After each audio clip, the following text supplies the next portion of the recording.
प्रेम और अहंकार का कोई आपस में मेल नहीं हो सकता और इन दोनों में बड़ा विरोधाभास है। अहंकार सिर्फ लेता ही लेता है और प्रेम देता ही देता है। इसी संदर्भ में एक कहानी ओशो रजनीश कहते हैं। एक बहुत पुराना पेड़ था। वो पेड़ इतना सुंदर हरा भरा था कि उसकी शाखाएं बड़ी लंबी चौड़ी, फल फूलों से लदी हुई, बहुत सारे पशु पक्षी उस पर रहते थे। आते जाते राहगीर भी उसकी छांव में बैठते थे।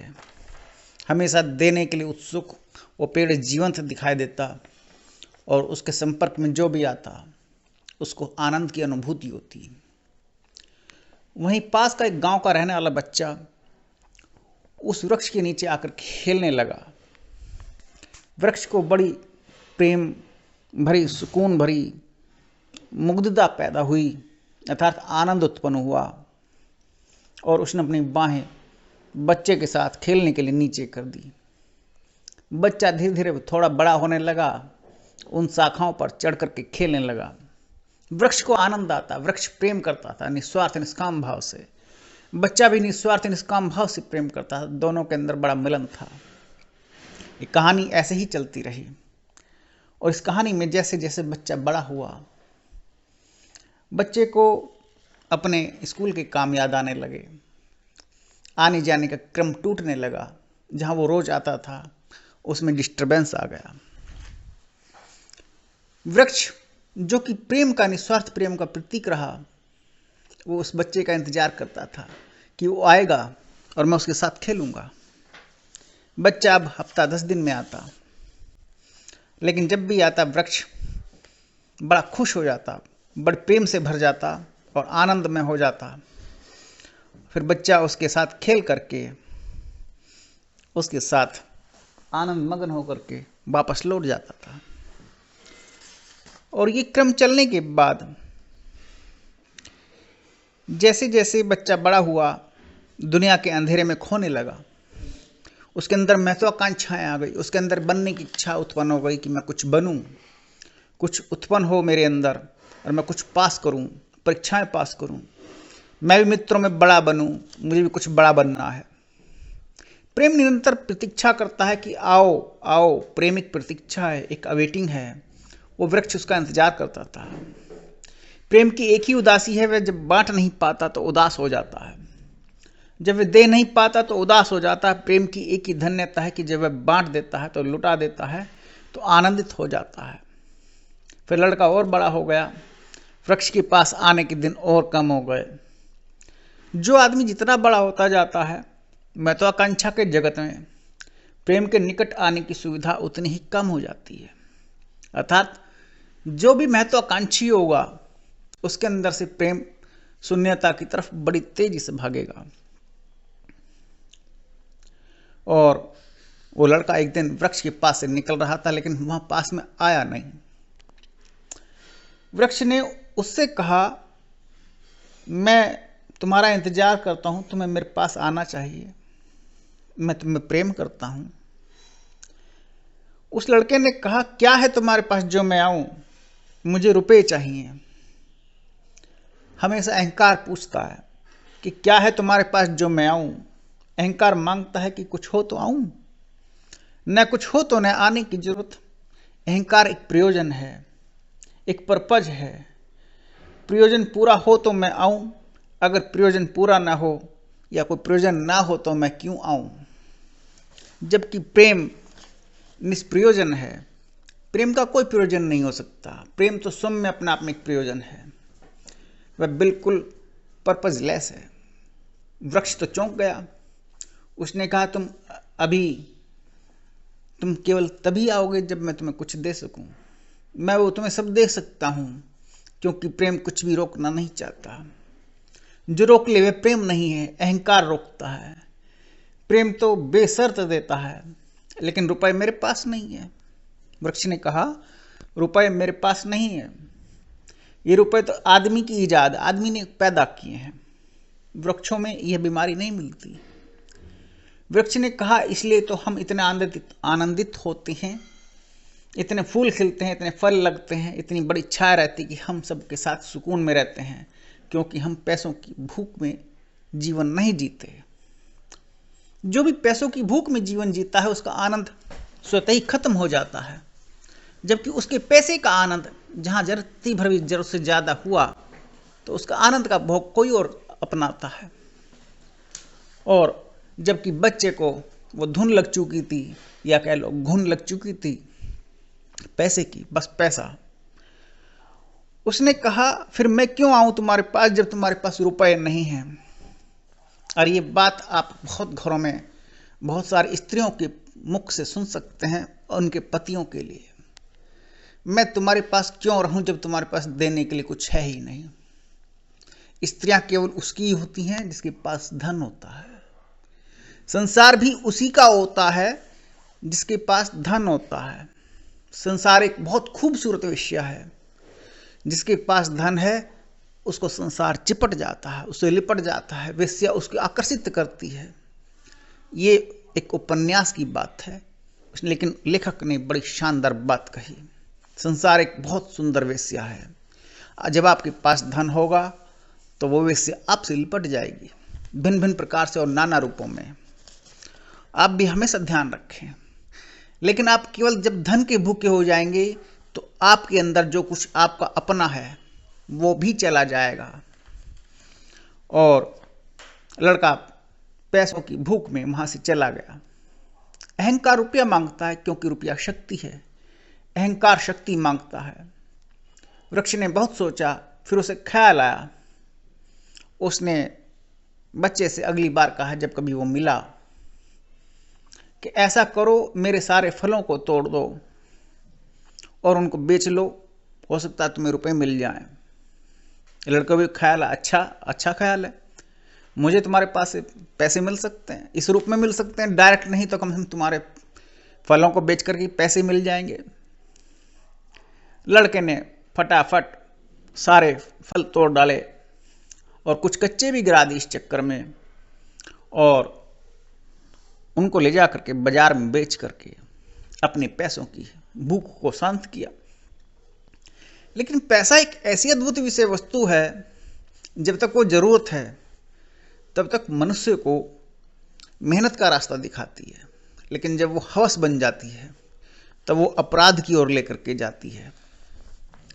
और जिसके अंदर भी हवस है पैसों की, वो सीधे सीधे एक अपराधी बन जाता है। उसके अंदर फिर ना तो प्रेम रहता, ना अहंकार रहता। वो केवल एकत्व को प्राप्त हो जाता है और उसका एकत्व उसको पतन के मुख में लेकर के जाता है। तो उस लड़के ने उसे धन्यवाद भी नहीं दिया।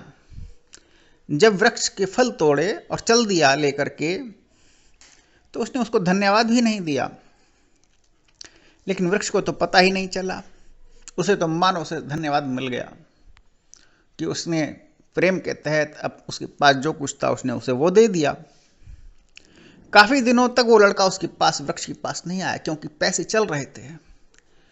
पैसे अभी तक बच्चे के पास, उस लड़के के पास चल रहे थे। जब दोबारा से पैसों की जरूरत पड़ी, वो लड़का फिर पेड़ के पास आया। उसने देखा वृक्ष उदास है,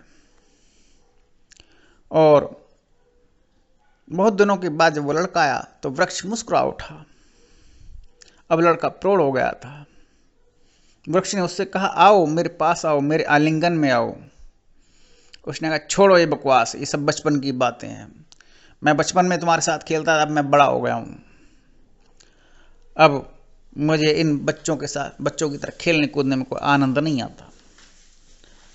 अब मैं मकान बनाने की ज़रूरत है, मकान के लिए बहुत सारे रुपयों की ज़रूरत है, और मकान में लोग रहते हैं, मेरा परिवार रहेगा, मुझे ज़रूरत है, मेरी ज़रूरतें बढ़ गई हैं। वृक्ष ने फिर आनंदित होकर के कहा, मेरे पास जो कुछ है सब तुम्हारा है, क्योंकि मैं तुमसे प्रेम करता हूँ, और तुम चाहो तो मेरा इस्तेमाल कर सकते हो। आदमी ने पूछा, क्या दे सकते हो तुम? उसने कहा, मेरी लकड़ियां काट लो और अपने चाहो तो मकान को बना लो, चाहे लकड़ियों को बेच करके मकान के लिए रुपए इकट्ठे कर लो। प्रेम सदा आनंद देता है, चाहे उसके अंग भी कट जाएं। चाहे कोई ले जाए, चाहे कोई बांट ले, चाहे कोई सम्मिलित हो जाए, चाहे साझेदार हो जाए। बड़ा आनंदित होता है जो प्रेम में रहता है। प्रेम हमेशा देना ही जानता है। प्रेम की कभी इच्छा नहीं होती कि मैं लूं। जो प्रेमी है, भगवान श्री कृष्ण ने सबको सदा हमेशा दिया ही दिया है, कभी लिया नहीं है। भगवान श्री राम ने संसार को दिया ही दिया है, कभी संसार से लिया नहीं है। किसी भी महापुरुष को आप देख लीजिए, किसी महासंत को आप देख लीजिए, संसार को देने के लिए ही आते हैं और निस्वार्थ निष्काम भाव से अपनी सिद्धियों का तो संत लोग औरों के लिए ही प्रयोग करते हैं। चाहे उनसे धन की उत्पत्ति हो सिद्धियों से, चाहे उन सिद्धियों से किसी का कल्याण उत्पन्न होता हो, वे अपने कल्याण के लिए नहीं जीते। इसका साक्षात उदाहरण स्वामी रामकृष्ण परमहंस को आप देख सकते हैं। महासंत और सिद्धिधारी होते हुए भी उन्होंने अपने शरीर का कैंसर अपने आप से दूर नहीं किया। तो प्रेम तो हमेशा देना ही जानता है। उसने अपनी सारी लकड़ियां उस व्यक्ति को दे दी, वो ले गया, पीछे रह गया केवल पेड़ का ठूंठ। लेकिन उसको तब भी धन्यवाद नहीं दिया व्यक्ति ने, और वो व्यक्ति धीरे धीरे बूढ़ा हो गया और ठूंठ का ठूंठ वृक्ष ऐसा ही रह गया। और जब काफी समय हो गया तो उधर से फिर निकला वो बच्चा जो अब व्यक्ति होता हुआ, अब जवान होता हुआ, अब प्रौढ़ावस्था से ऊपर आकर के बूढ़ा हो गया, तो उधर को निकला। ठूंठ ने फिर उसे याद किया, वृक्ष ने उसे फिर याद किया, कहा कहाँ जाते हो? उस व्यक्ति ने, उस बूढ़े ने उत्तर दिया, मुझे और ज्यादा रुपयों की जरूरत है, मैं परदेश में जाना चाहता हूं, लेकिन परदेश में जाने का कोई साधन नहीं दिख रहा है। ठूंठ ने कहा, क्या कर सकता हूं मैं तुम्हारे लिए? बूढ़े ने कहा, तुम दे भी क्या सकते हो अब मुझे? उसने, जो कुछ बचा खुचा मेरे पास लकड़ियां रह गई हैं, जो मेरे ठूंठ बन गया हूं, जो तुम ये भी ले लो और इनसे नाव बना लो, नाव से तुम परदेश में जा सकते हो। बूढ़े को बड़ा अच्छा लगा। बूढ़े ने वो फटाफट ठूंठ भी काट डाला और अपना निकल गया परदेश की यात्रा पर। रह गई जड़, रह गई केवल वृक्ष की आत्मा, उस प्रेमी की आत्मा। तो बड़ी अद्भुत है ये बात कि प्रेमी सिर्फ देता ही देता रहता है, कभी लेता नहीं। वो परम पुरुष देता ही देता रहता है, कभी लेता नहीं। प्रकृति जो परम पुरुष का भाग है, वो देती ही देती रहती, कभी लेती नहीं। लेकिन मनुष्य है कि उसकी हवस की खोपड़ी कभी भर ही नहीं पाती, कभी भर ही नहीं सकती। अगर वो प्रेम को समझ ले तो जीवन सुखद बन जाए। प्रेम का कोई शास्त्र नहीं है, प्रेम की कोई परिभाषा नहीं है, प्रेम का कोई सिद्धांत नहीं है। तो मैं बहुत हैरानी में था कि क्या कहूँगा अपने आपसे, प्रेम क्या है। प्रेम की परिभाषा को कुछ शब्दों में, अर्थों में नहीं बांधा जा सकता, ये तो बताना ही मुश्किल है। और लेकिन प्रेम क्या है, अगर मेरी आंखों में ना दिखाई पड़े, मेरे हाथ में ना दिखाई पड़े, तो शब्दों से भी बिल्कुल प्रेम को बखान नहीं किया जा सकता। अगर आप प्रेम को चाहते हैं कि प्रेम महसूस हो, तो किसी की आंखों में झांकिए। अगर वो प्रेम करता है तो आंखों से पता लग जाएगा कि कितना गहरा प्रेम है, कितनी तड़प है उस आंखों में। और मैं केवल इतना ही कहना चाहता हूं कि प्रेम और अहंकार जो विरोधाभास हैं, मनुष्य को दोनों ही अपने आप से परे करते हैं। अगर कोई प्रेमी प्रेम में डूब जाए तब भी अपने आप से दूर हो जाएगा। अगर कोई प्रेमी या कोई अन्य व्यक्ति अहंकार में डूब जाए तब भी अपने आप से परे हो जाएगा। तो प्रेम और अहंकार दोनों ही संसार में स्वतः से, एकत्व से, परमात्मा से, प्रकृति से दूर ही ले जाते हैं। इन दोनों से तो किनारा ही अच्छा।